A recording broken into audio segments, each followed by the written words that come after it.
চাহিদার কোনো শেষ নাই। যার আছে যত বেশি সে চায় তত বেশি।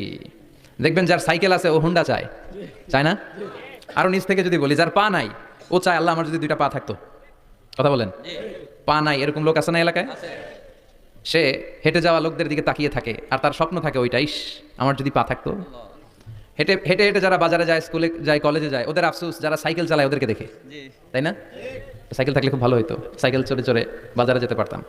সাইকেলওয়ালারও আফসোস আছে, সে আফসোস করে হুন্ডাওয়ালাদের দেখে, মনে মনে ভাবে যদি ভো ভো থাকতো, হ্যাঁ একেবারে যেতে পারতাম। হুন্ডাওয়ালাদের আফসোস হচ্ছে প্রাইভেট কারওয়ালাদের দেখে, ইস আমার যদি একটা কার থাকতো। যার কার আছে ও আফসোস করে, ইস আমার যদি একটা প্লেন থাকতো। যার প্লেন আছে ও বলে, ইস আমার যদি একটা কপ্টার থাকতো, if I had a copter, আমার যদি একটা হেলিকপ্টার থাকতো উড়াল মারতাম। কথা বলেন। তাহলে এই চাহিদার, ডিমান্ডের, হিউম্যান ডিমান্ডসের কোনো শেষ আছে? যে এলাকার ছোট্ট মেম্বার, ওই মেম্বার ভাই চায় কি করে চেয়ারম্যান হওয়া যায়। কথা বলেন।